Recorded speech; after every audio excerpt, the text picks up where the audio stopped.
Hello and welcome. You're viewing the Citizens Journalist podcast, Mesa County Compass, that brings you the news that you can use from a different point of view. I'm Ruth. I'm Lisa. And together we are Mesa County Compass. Our goal is to create an informed, current, active citizenry armed with the facts. We will be covering what's new to you, what it means to you, what you can do about it, and provide you access to the decision makers when we can.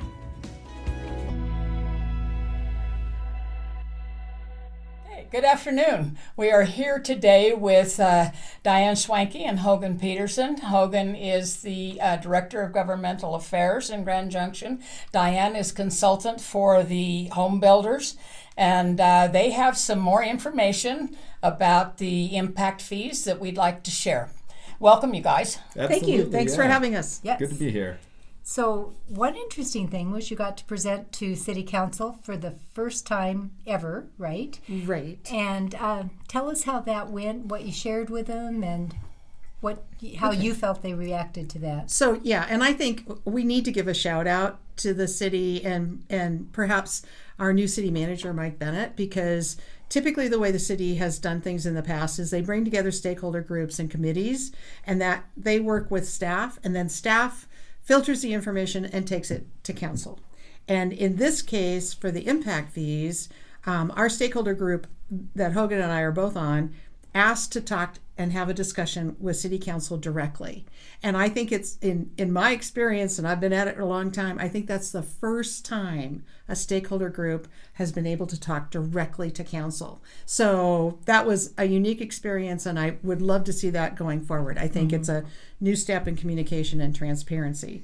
So the way the meeting rolled out was the city of Grand Junction on Tuesday morning at like 10:30. Yeah. Sent us new information, the stakeholder group. And so they had gone back and tweaked some of the impact fees, and they had some attachments. And I mean, it took all of us, I think, a little bit of time to get up to speed with the new information that we had. But they presented just a brief summary of that. And then a working group composed of the Grand Junction Chamber, Grand Junction Economic Partnership, Western Colorado Contractors, home builders, and realtors has been looking at this, came together and commissioned a study from another consultant that has expertise in impact fees, BBC Research out of Denver. And we said, we're looking at these maximum fees that are being proposed, and we are concerned. And particularly we're concerned about what it might do to limit growth and development moving forward. So we got a list of cities that we compete with for economic development projects, from Curtis at Englehart at GJEP. And so we narrowed that down to a list of like 5 cities and said to this consultant, looking at what Grand Junction is proposing, how does that compare to the cities where we might compete with for future job growth? And it was eye-opening. The amount of increase that is being proposed really puts Grand Junction way out here compared to those communities in terms of the fees. Okay, before you go on, now the consultant was your consultant, right? That you're talking about? Correct, Yes. yeah. And it's a Denver-based firm? Yes. That yours... It is, yeah. Before we go a little further, though, actually, I think for the sake of the listeners, if nothing else, let's back up for just a second and give a brief high-level background of what impact fees are and why this necessarily matters so much. Good point. Just for a quick summary here before we dive in, impact fees are something many, but not all municipalities charge for new development of residential and or commercial properties that are used in part to fund a lot of the services and infrastructure that a city typically has. Now, results may vary. Some cities fund everything with a different mechanism. Some have really high impact fees. Some cities have more amenities than others, and so on. But the typical expectation or the norm in our industry and in city planning is that impact fees are governed by this law that says, and I mean like social law, not a law, Right. development pays its own way. So each new unit of development in theory leads to an increased level of impact because the city's growing or you have more people, there's more need for services, etc.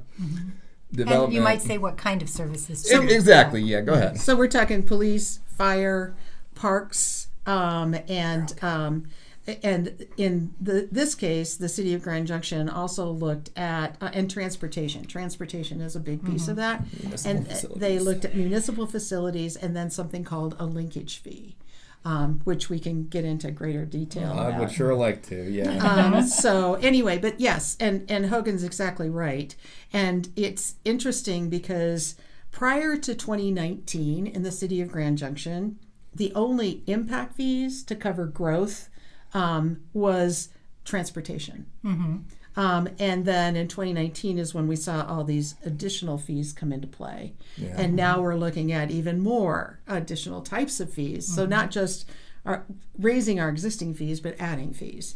And it's one of those philosophical discussions. What we found when we did this study, we went and looked at Montrose and Pueblo, for instance. Pueblo does not charge any impact fees. Montrose only charges parks fees. And their philosophy is we're open for business. We want growth. We want new housing. We want new manufacturing and retail and commercial. And when we look at the end of the day in terms of what they generate for us in tax revenue, sales tax, property tax, we're able to do the expansion of that road or add to our police department or whatever. So that's a different philosophy than what we're dealing with here in Grand Junction. Yeah. I'll add one note on that, and just to help people understand why this might be important to their lives if they're not a developer or a city planner and want to argue. There's trade-offs involved depending on if and how much you set your impact fees and at what level. So yes, you can charge them up to a certain amount, and we'll get into what determines that here in a second. The trade-off being what Diane said, you'll deter new economic development. If you're raising prices, businesses a little more expensive to locate or grow, they might do that somewhere else. They might not do it at all. The trade-off on that end is oftentimes that means fewer jobs for our community, or in certain cases, jobs that do come will pay less than they otherwise would have. If you want to look at a bad example of this, there's been a lot of kerfuffle over Costco and their decision to come here in reversal recently. No one has openly said that the impact fee proposal had anything to do with that. I don't know that you'd get anyone to cop to it. I think there's more going on. But we did take a look, and one of the fees here in particular, the linkage fee, for the sake of Costco, which is a ton of square footage, right, in commercial. That's the whole point of a Costco. That fee's charged per square foot, and it would add like $1.5 million, $2 million to the cost. Right, and I think there's another, looking at the housing side of this, I think it's also important to note that the developer doesn't pay that fee. That's dead right. Yep. At the end of the day, it gets added onto the cost of the home. And if there's anything that we can all agree with across all political spectrums right now, is that we have a housing issue, and that gap, particularly for the middle income in all communities and in our community, is just going to get wider if you add to the end cost of new home development. Yep, exactly. One term I want to introduce, because it's going to come into play a whole lot, is this concept of a maximum supportable fee, or you'll often hear a legally defensible maximum. So what the study that the city's consultant has produced ultimately boils down to is this is the amount that we feel you could choose to charge up to in these different categories. So you could charge this much before you would lose in court if you got sued for charging too much. And there's a whole methodology that says what's kosher and what's not on that front. That's going to come into play quite a bit because there's a big distinction here, and I see certain leaders in our city trying really hard to act like there's not a difference. And that's that maximum supportable is merely legally what you might do if you wanted to. It doesn't tell you what you should do. It's a matter of opinion. Many cities will choose to charge less than they're technically allowed to because of these economic and housing price trade-offs. Certain voices here say, well, it's not fair if you don't charge the full amount. Other people say, well, shoot, even economically, charge a little less and we'll grow by enough that we still come out ahead. Well, and I think it's important to note that in 2019, the Grand Junction City Council at that point in time did exactly that. They took a look at the big picture and not just this maximum defendable fee is based on the infrastructure needs that you think you may need over the next 10 years. And they took a look at that and said, no, that's okay. We're going to go at 75%.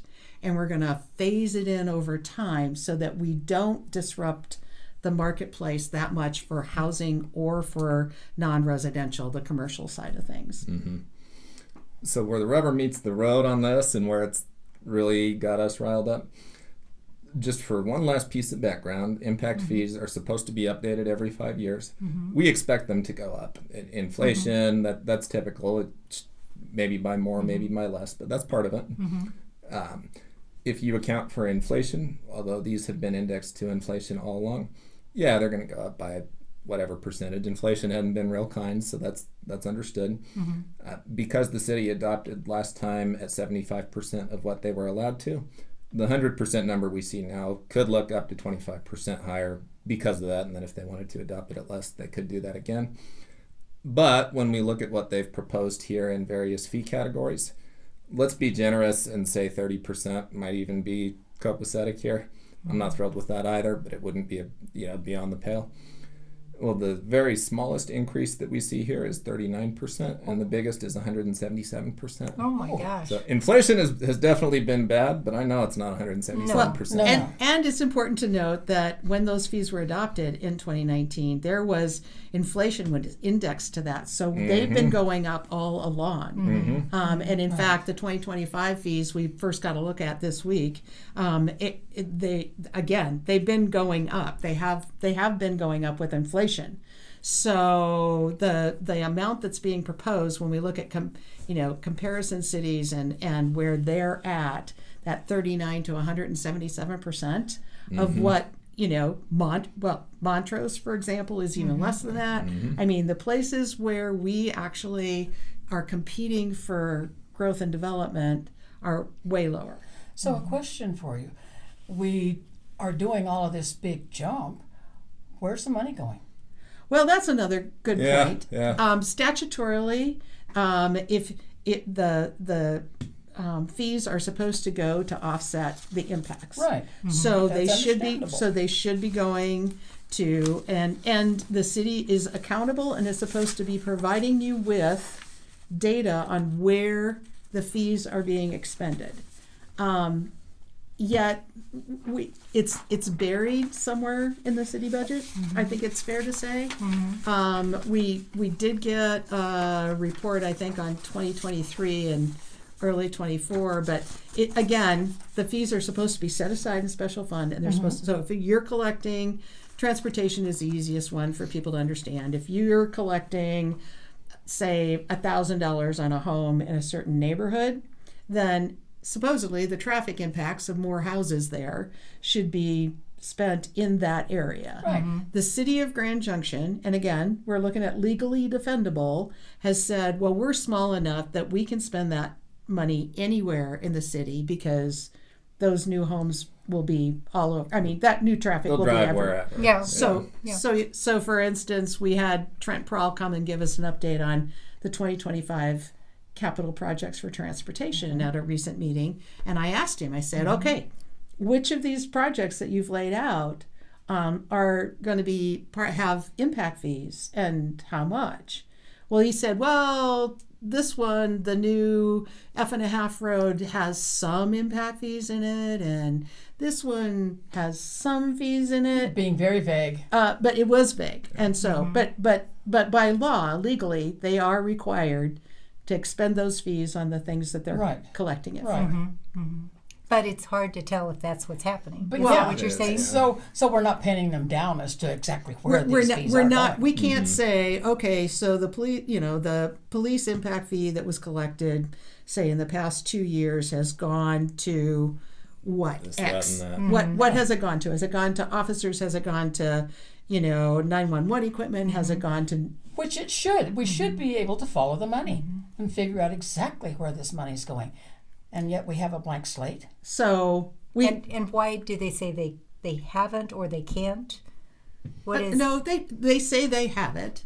And You just can't have it. we're having trouble accessing it, but we are going. That's a question that we're delving into in much more detail. Good. I can tell you we have someone who is basically going to track down that money trail. Good. And I mean, it takes time to weed Of course it through all does. of that. Of course it But does, yeah. but it is necessary, But it is necessary, especially and with what they're doing now. it's the transparency and accountability. So we are going to be tracking that much more closely this year. Exactly. So yeah, ultimately what we've done here is have our consultant take this look and say, how do other places do it? And I think the purpose of that, one, to help people understand what the impacts might look like in their day-to-day life. But then two, as a community, no secret here, we really struggle economically in a couple distinct ways. You know, our jobs typically pay a little bit less than other communities that have a similar cost of living. We have a higher than average cost of living. And what industries we often do have in our industry mix, we're getting better from what I understand. We're more diverse, but we have a lot of sectors that are not on the super high paying end of the scale. When we say that housing is unaffordable or that someone's struggling to become a homeowner, yeah, there's the half of the equation. What's the sale price of houses right now? And it's high. But the other half is how much money do people make? If a Right. house sold, by definition, someone could afford it.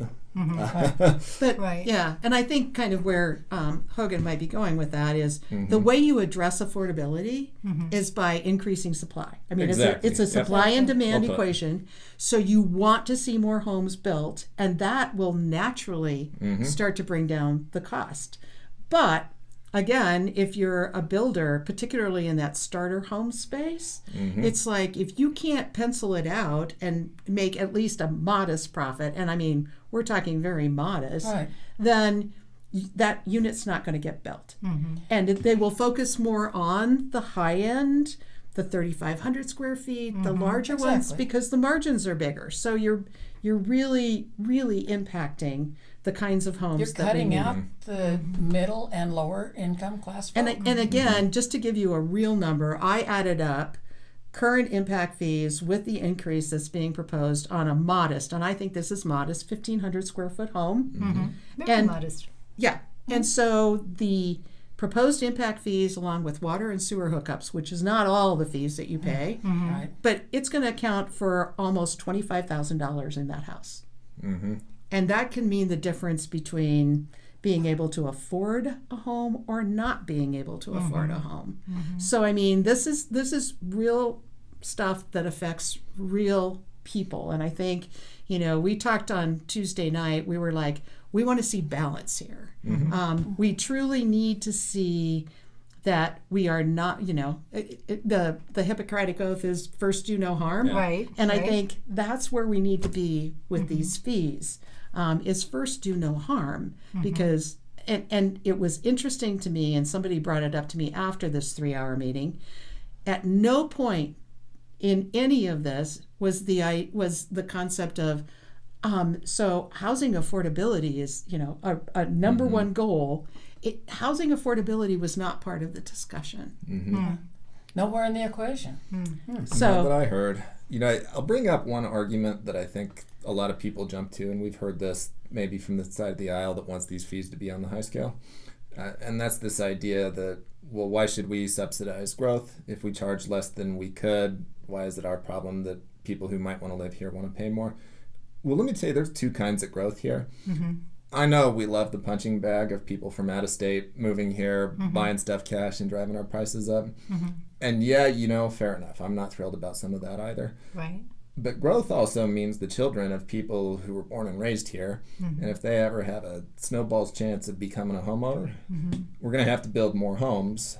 What our fees are at any given moment play a big part of what the cheapest home price that we can build a starter home for even is.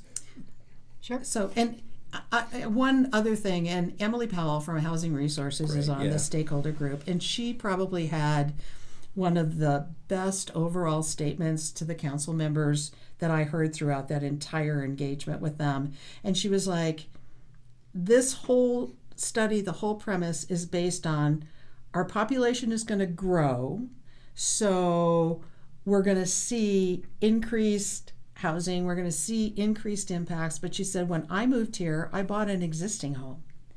And then I kind of moved up from there. Are you really capturing the growth and the impacts? It's exact science, no matter how many, and that's why when you come to the policy decisions around this, you need to be so careful.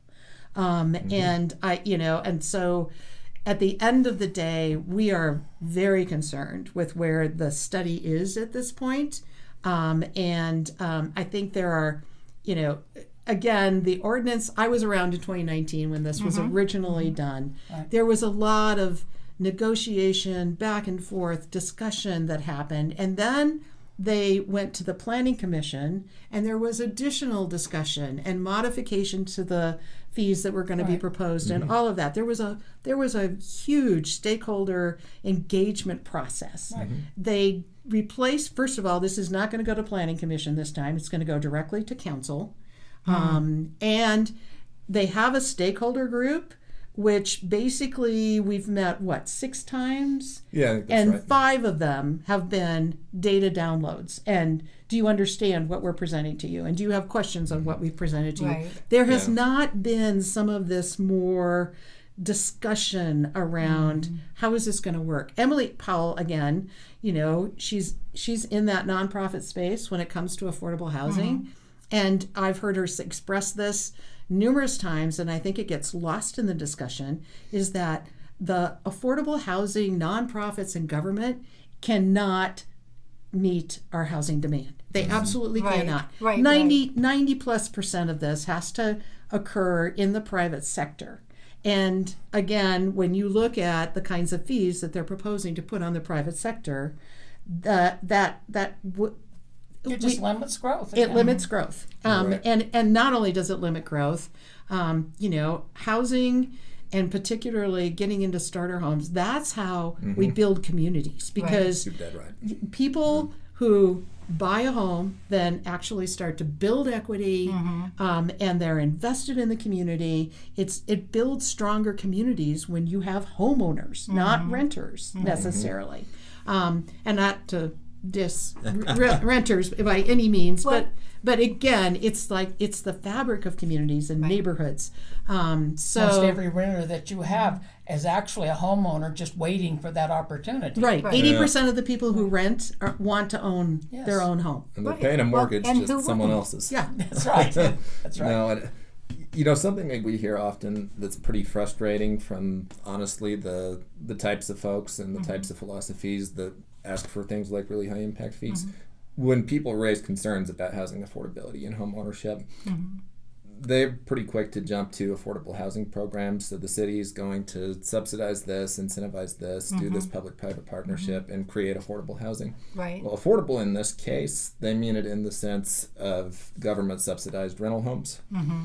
It may be affordable insofar as it's cheaper than something else, but that doesn't create a pathway to ever become a homeowner. No. And it just creates more rentals.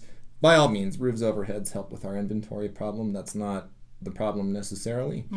Where I get frustrated, in part. I would say it is still. Yeah. I mean, we're 3,000 housing units short Yeah, almost. to meet the need today in the city of Grand, according to the city. And yet, the market's kind of come to a standstill. Well, you're dead right, Ruth, and actually this is where I'm going with that.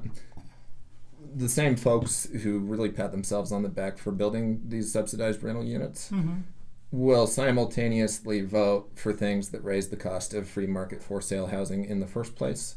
Vis-a-vis, every time you raise the cost of homes that are built for sale, you're actually now going to have to build even more rentals to make up for what you've displaced.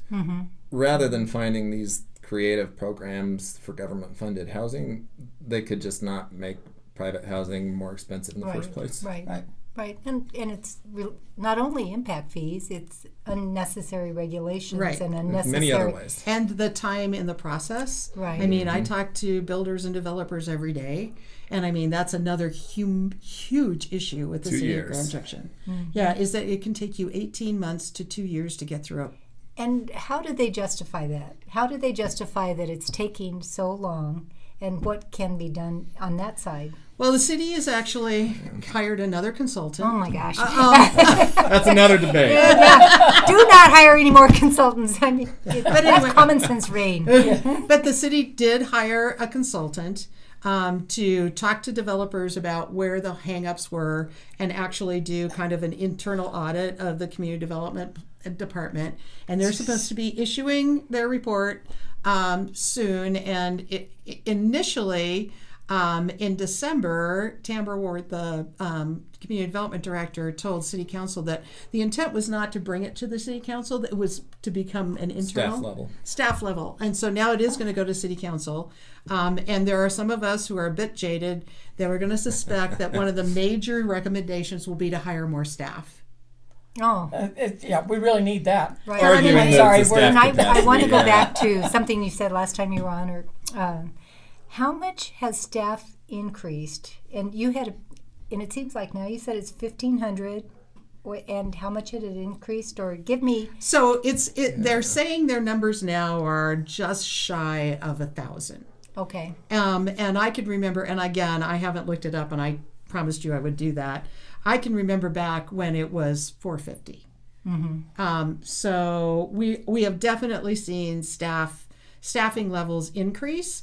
And we justified going double or better, though? Well, and again, there's two sides to a penny. They are going to fair say, question. and they have said that a lot of that is the new fire stations, that it's going to take 35 people for each new fire station that we've added.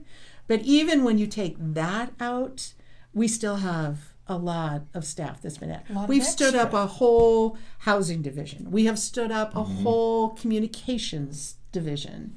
We have added people like the mobility director and the sustainability director. And I have a question on that too. How many of these positions have come about as the result of grants where they've said, if you want this grant, then you have to hire a mobility director and you have to have a sustainability director in order to get this grant, and then justified the position based on we're getting the money. I don't know if that's true. I don't know the number either. I couldn't guess. I would say that some of that has certainly happened, but there's actually two forms of that. There's Form A. It's the city receives a grant of some sort specifically to fund such a position. That's one thing. And then there's grants they may apply for that require a certain kind of professional ability, and they would argue necessitate hiring certain specialists. I don't know for sure numbers or anything, but I think it's worth a look. Yeah, and again, that's what the state of Colorado is looking at with their $1 billion budget deficit, is they stood up a whole bunch of programs, maybe not necessarily staff, but programs that then required staff, using some of the grant funds from the federal government, which have now come to an end. And so they've got this institution now that cannot be supported with regular tax dollars. So what the city or state of Colorado does, we are in mini form. Right. Yeah, in a lot of ways. Potentially, we definitely are. So the $7 million, for instance, that the city says we've been spending on homeless and all of that, and the resource, a lot of that was dollars from the federal government. From ARPA. And the state government, at the end of the day. And now those funds aren't there anymore. And so they're going to try to collect it with impact fees and those kind of things? I would argue there's a certain perverse incentive, and their study purports to justify that they are not doing this. But when the city gets a big chunk of its funding from fees on new development, and they want to expand and fund a bunch of stuff that was paid for with a one-time fee, and now they really need to scramble, it's really easy to look at new development as a cash cow and say, the evil, rich, greedy developers, they won't notice the extra money. Right, but they won't. Yeah. Well, and going back to the linkage fee, I think that the linkage fee specifically, they have estimated would raise about $1 million a year for the housing.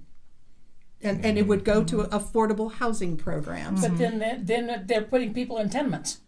But again, it is your word, not mine, but it's not wrong. Well, and it's again, if you can raise fees, you can do a bait and switch with the general fund, and we would all argue that what we look to government to do and what we typically pay local government to do is roads, public safety, parks, and so that there's that should be general fund money, but if you're also looking at expanding into some of the housing and, mobility and expanding to trails and, all of that, then if you can collect fees, then you have more money freed up in the general fund to do some of those things. Which that raises a question of principle here.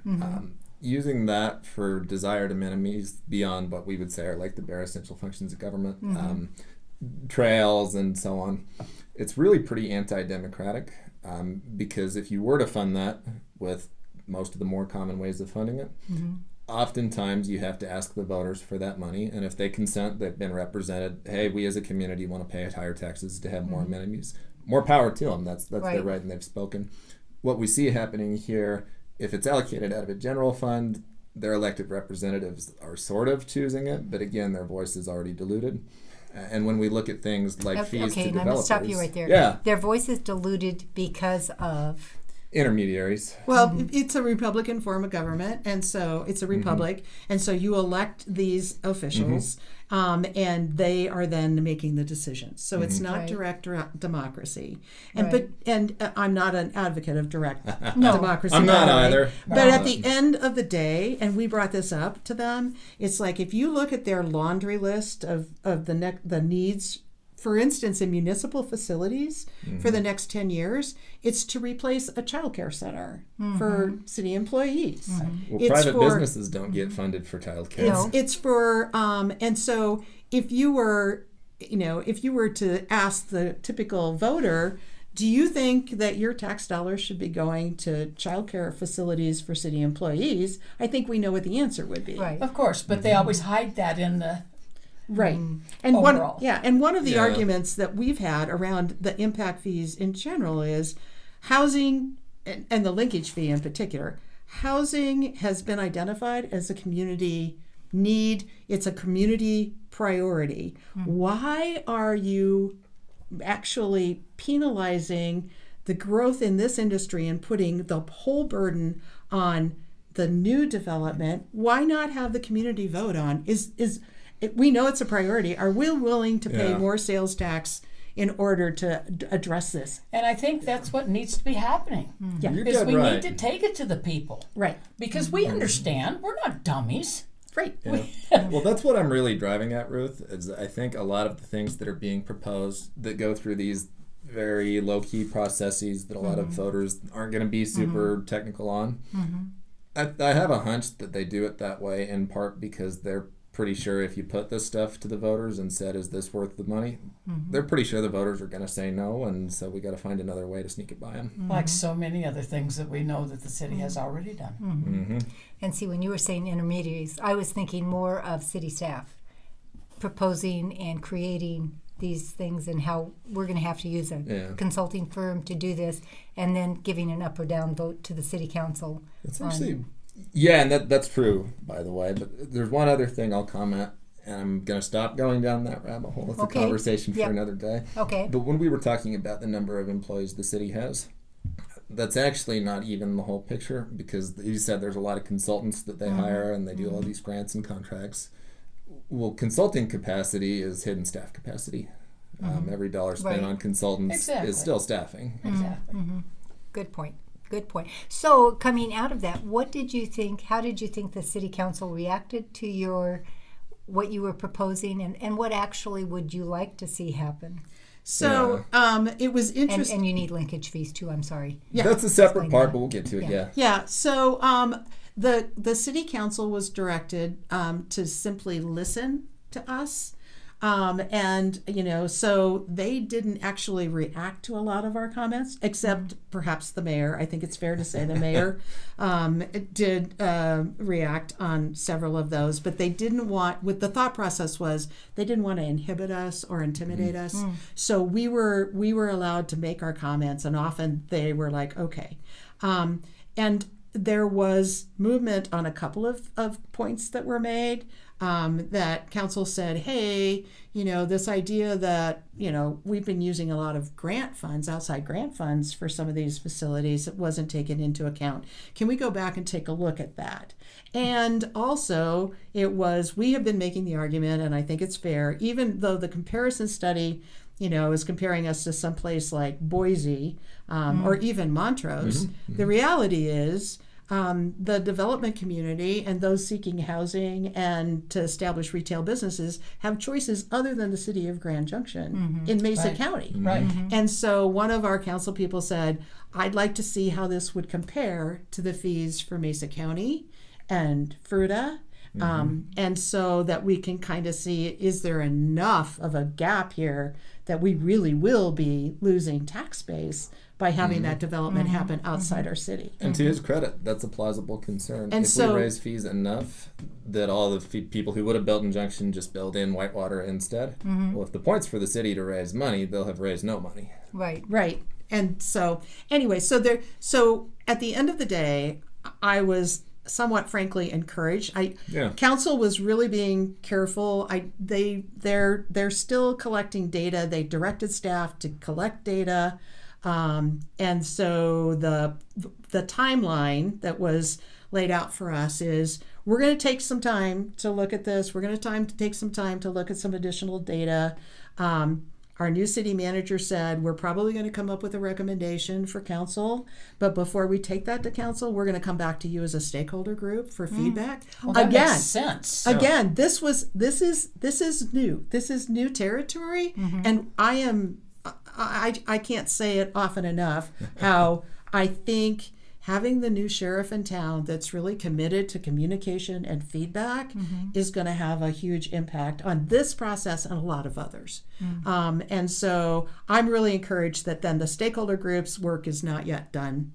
And the council is not just moving ahead, which honestly we feared might be the case with this meeting. So at the end of the day, I'm encouraged by where we ended up with the meeting. Good. I agree. I thought it was constructive too. And Diane, you got to part of this.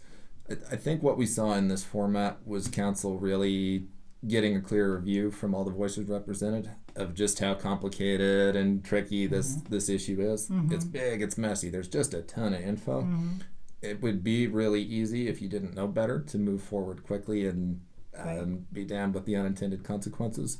And to council's credit and to staff's credit, I think they kind of recognized that. So yeah, I think it was good. Good. So and just to kind of follow up in terms of additional data that they might be looking at, one of the members of the stakeholder group actually brought up, she said, from a logical standpoint, we now have this nexus study. We have anecdotal information about what some of the impacts would be, but it feels like we don't actually have a real what's going to happen. What would growth bring to the table, and what would be the consequences if that growth doesn't happen? And so the Common Sense Institute, interestingly enough, did the policy impacts on affordable housing study for Erie, Colorado recently. Oh, okay. And looked at how inclusionary zoning and impact fees and some of the policy decisions that their council has either already made or is contemplating could actually suppress economic activity. And they're able to put real numbers to it. And so we're hopeful. We reached out to them and said, would you do something similar for Grand Junction? Because I think this would be really very interesting and also necessary information, because the impact fee just looks at cost. It doesn't look at the benefits of growth, and particularly to the city coffers in terms of sales tax and property tax. And so I think in my view, they need that picture as well as the Nexus study. You need all sides. You need to look at the whole picture. Well, you need to make Grand Junction more affordable. You do. All overall, not just in terms of housing, but just cost in of terms living, of right. Well, and whatever decision our policymakers council ultimately makes, whether it's one we can live with or one that we absolutely hate, the more informed a decision they make, the better off we are. And if they're not getting part of the equation, they're not really informed. So I think that kind of work would at least help them be eyes wide open on it. So what did they? I guess you didn't get much feedback, but what did you present to them about the linkage fees? Because we did. That's the one area I know people may be familiar with that, but maybe not what a linkage fee is and how much. definitely warrants it, because I think this is almost a separate consideration, and it's the part that I, as an advocate for property rights and home affordability, am really distinctly concerned with. Just to back up, a linkage fee is a new kind of fee, and I mean new everywhere. This is a fairly recent idea that's charged on new development, and in some places it's residential. The city at this point is looking at doing it only on commercial. But they are looking at inclusionary zoning. And they are. That's another So they piece. still are looking at it takes the place of basically it's a tax. Sorry to It's a interrupt subsidy you. scheme. But basically it's a tax on growth. It is. It's just a flat out. It doesn't have to do with needing more roads or whatever. It's we need more houses, so we're gonna tack on a fee.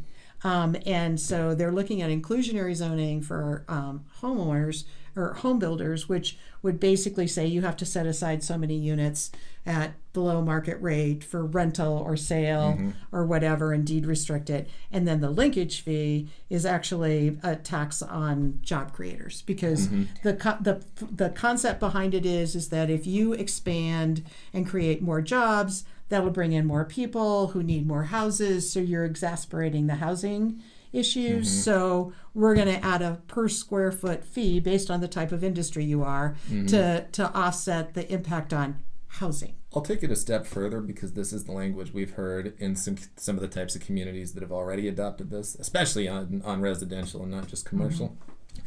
Not only are they saying that growth, whether it's a business or a house, is an impact that's generating housing need, they pretty openly say that we as government believe that you don't pay enough when you create jobs here, or that if you buy an expensive home, you're generating a need for services that you're not really paying the full cost of.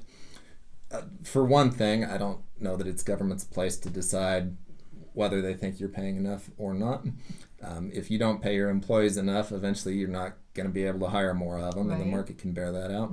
But it's almost this punitive idea that whether it's businesses or people who can afford to own a home, you've done something wrong by being in that position, and then we're going to make you pay for it. Right. It's just one of those things to where the further they go, the more I can see Grand Junction shrinking rather than growing. I can see people and businesses leaving because of these kind of things that are put on them.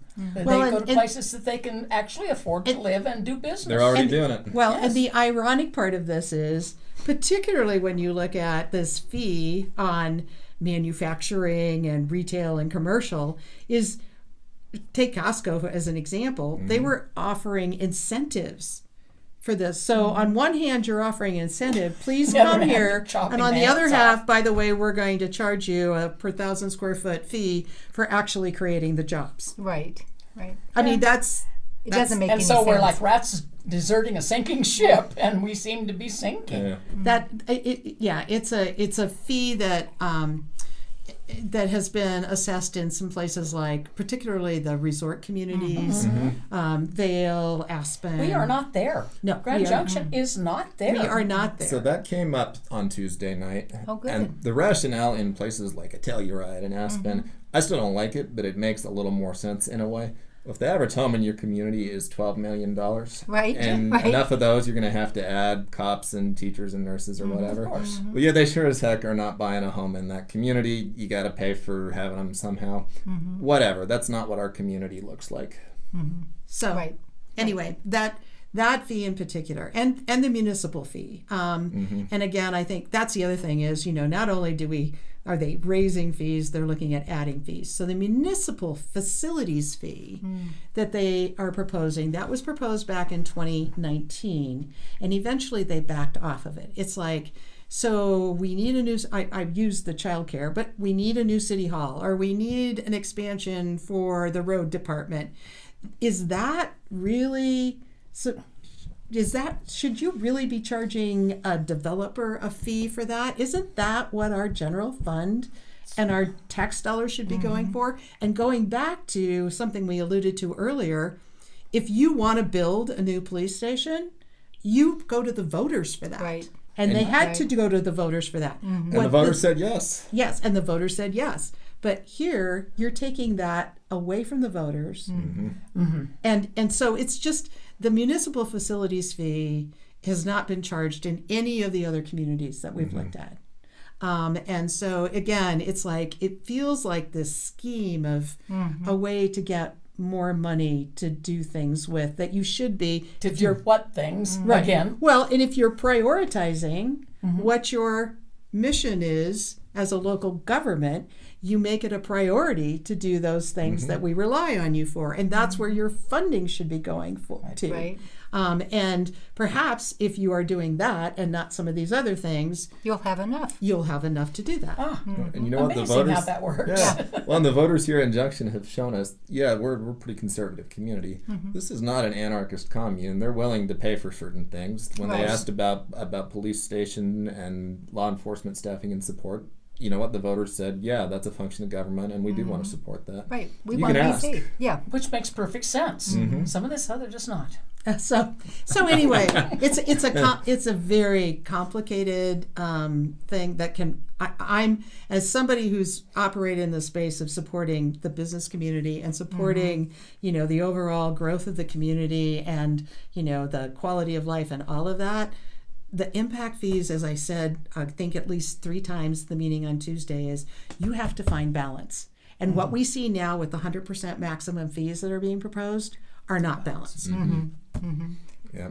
And what would you say, based on the studies that you've made, what would you say is there a need for an increase? Is there a need for a certain percentage increase? What would you say? Yeah. Or is there a need to drop the municipal fees, drop the linkage fees? Two types to Maybe answer reduce- here, Lisa. yeah. It's an interesting question to make people think through what's going on here. It's not like for most of these existing fees, industry's position is that secretly we want it to be zero and the city wants it to be as much as possible and we're looking for a compromise. There's consensus that there should be some amount of payment for growth to pay its own way. We don't think they're being honest about what that number is. But that's for the fees that we were already charging that are the bread and butter, roads, police, fire, whatever. There's consensus there. The new fee categories are pretty debatable on that front, whether we should be charging them at all, whether it's appropriate. And I really draw a line between the linkage fee and the rest of the debate.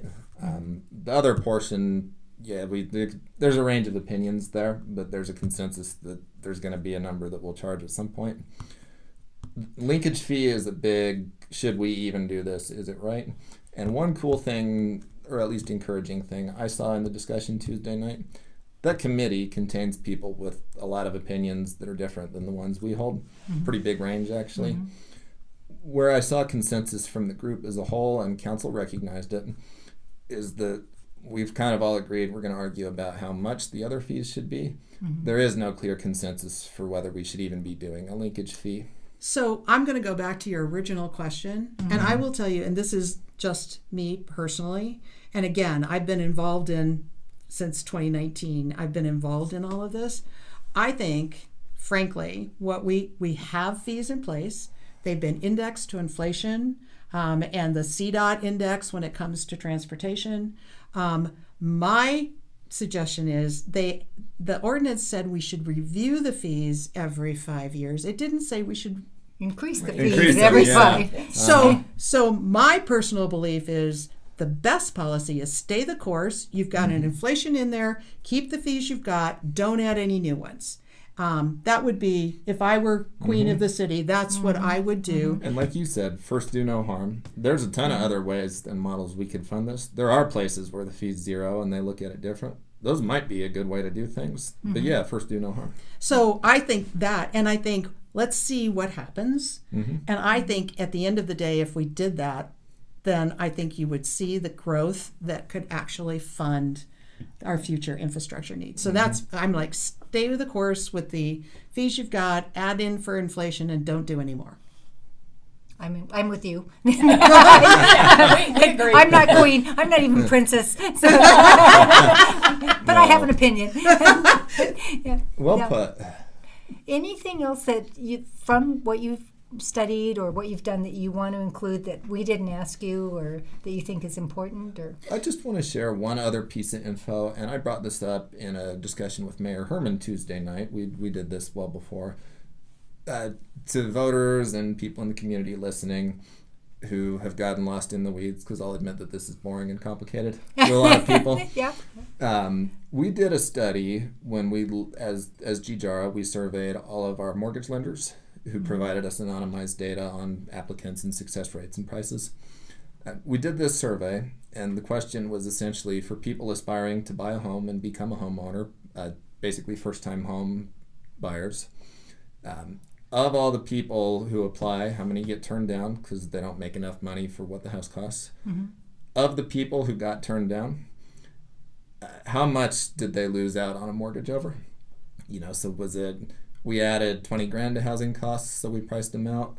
Well, it turns out that, a huge percentage, something like half of them right off the bat, if they had the ability to pay a $100 a month higher mortgage, they would have got that home. But over $50, $100, $500 a month, we're pricing, I think, a majority of applicants out of home ownership outright. And then they followed those applicants. When they narrowly miss a mortgage like that, they stay on average in rental properties for another 4 years before they can take another shot at it, and they miss out on 4 years of equity and all the rest of it. So when we look at these fees and any other fees that add to housing prices, and we hear the powers that be make comments like, well, shoot, if the median home is 400 grand, adding $1,500 is not moving the needle one way or another. And I get it, that on its face, that kind of makes sense. Well, as it turns out, it's not true at all. If something adds $100 a month, you are pricing people out, and they might be your grandkids. I've seen it with $50 making a difference, a huge difference. It's a huge difference. And so, again, when you're looking at, and it's not just the impact fees, there are other fees. There's the holding cost of, waiting for 2 years to get your application for at the same time that construction costs continue to go up. There's a whole bunch of factors that come into here, but, adding $1,000, there's a national statistic that if you add $1,000 to the cost of a home in Mesa County, you price another 81 families out of home ownership. So it's that sensitive. And so that I think that's really important. That's the bottom line. So when do you think they'll have a decision? To be determined. So do you think it will be before the new council is in, or? It will be close, I think. I definitely don't see this actually getting calendared for action before March. I think we're still going to be through February doing some of this. But again, it could happen in March. The election happens in April. Those people who are elected won't take office until May. So it's frankly a crapshoot on whether or not the current council or the new council will do this. Also, I think the responsible thing to do is to give it the time and diligence that it's owed for a really big, complicated, messy process. I would hate to see council rush something to get it in under a deadline because they don't know if they'll hold the seat or whatever, and rush to some bad judgments here. It's more careful than that. So, and I think, again, just around the topic of housing, this is one piece of it. I'm going to put a shameless plug in here. This conversation has primarily about housing has happened in the local government silo. And there's, as we've talked about here and we've talked about multiple times, there's a lot of factors in the community, from lending to realtors to developers. And so I think at the end of the day, we are in the middle of all of this, actually going to be hosting, and by we, I mean the home builders of Western Colorado, with co-hosts, a housing summit. On February 6th. It's open to anyone to come. It's 7:30 to 12:30 at CMU. $45, includes breakfast. And we're going to delve into some of these things a lot more in terms of the housing gap and what the current housing market looks like. We're going to talk to builders and nonprofits about what do you see are some of the ways to address this. I mean, there's a lot of good people with good ideas out there that we've not brought together to talk about this as a community. And I think that's has to happen, and we're really excited that we can start that process at this housing summit in February. Yep. Great. Well, we'll make sure that we advertise it too. Better than I have in the past. Thank you. Yeah, you've been watching Mesa County Compass. This is the facts as we know them, the truth as we see it. You decide. Thank you. Thank you. Thank you both. Thank you for having me.